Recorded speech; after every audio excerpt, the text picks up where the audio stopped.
Story 1, The Saturday Night Surprise. I daydreamed my way through my teenage years. I was a simple young man. All I wanted to do was make money and get pussy. It didn't matter if it was one young lady or 100. The only problem was that I wasn't among the cool peers. The next problem was that I didn't know how to spot a young lady if she was as pressed as me. Even worse, I didn't know that they could even be pressed at all. One day, I decided to approach this one in particular. Honestly, I was just doing something. I didn't expect her to give me her number. So when she did, I was a lot surprised. I called her eventually. We talked for a bit, making conversation. Both of us seemed to be happy that we were getting attention. One Saturday, though, she reached out to me. She asked if she could pick me up and take me back to her house. Her parents and siblings were going to be out of town for the evening. I didn't think anything of it. I didn't want to get my hopes up. But for some strange reason, I brought condoms anyway. We watched reruns of Def Comedy Jam. After a few episodes, she put her feet in my lap. Every so often, she would graze my meat. I wondered if it was intentional. As time passed, her incidents became more frequent. I tried reciprocating the touches. I was allowed access to her breast only, but she pushed my hand away when I reached for the box. I gave up and didn't give the idea of messing around any more thought despite her touching on me. About 9 o'clock, she felt like she needed to drop me off at home. I didn't feel bad. I had no friends, no social life. So getting out the house in and of itself was a treat. On the way back, however, she took a detour. In her multitasking and stellar coordination, she reached over and pulled my gradually hardening member out of my boxers and elastic rim shorts. She stroked it slowly but firmly all the way to the secluded part. The teasing didn't end there.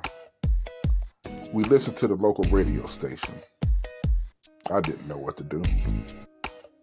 She didn't let me touch her, and she was so stop and go. I didn't want to make her take me home if there was a remote chance I'd get lucky. On the other hand, I didn't want to endure the torture if I wasn't. Of all the songs that I remembered that night, Getting It by Too Short was the one that I remember the most. I wanted to get it.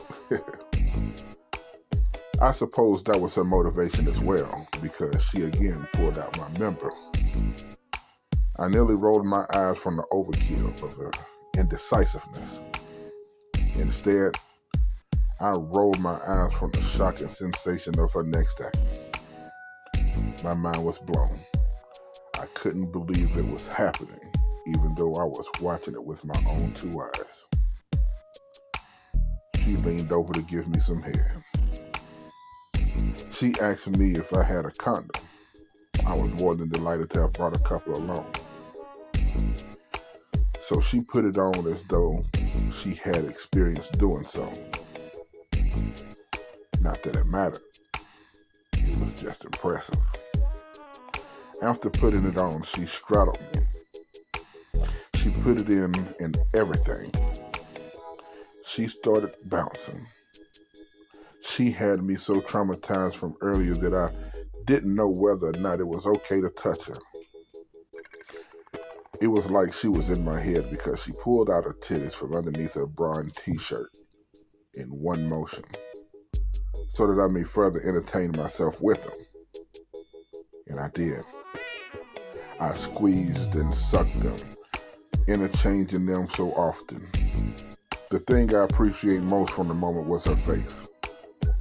She was likely fatigued, but she was slave to the pleasure. The sensation she indulged in possessed her. She fought her way back to this realm and said, "We gotta go." The statement was more so for her than it was for me. Yet she kept riding for a few short moments. "We gotta go," she repeated. Then she finally dismounted and resettled into the driver's seat. She snatched off my condom and tossed it out the window. While it was an experience, I felt cheated that I didn't get a chance to release. As she drove away, this time I'm more than certain to my house, I relieved myself. She watched me explode between keeping the car in between the lines. She then opened a glove compartment and retrieved a handful of napkins and handed them to me. I wiped up and reholstered my loves before sitting through the quiet ride home. I told her to put me out by the road. It was after midnight and all the lights were off. I went inside and cleaned up further before the phone rang. "Hello?" I answered. "Hey, it was a good thing I left when I did." My brother walked in right after I parked and got undressed. "Good," I replied. "I'll talk to you later," she concluded. "Okay," I said before hanging up. A lot of what I wanted to happen did, in fact, happen. More happened than I thought would happen. Even though it did, I somehow don't know what to feel about it. Is that strange?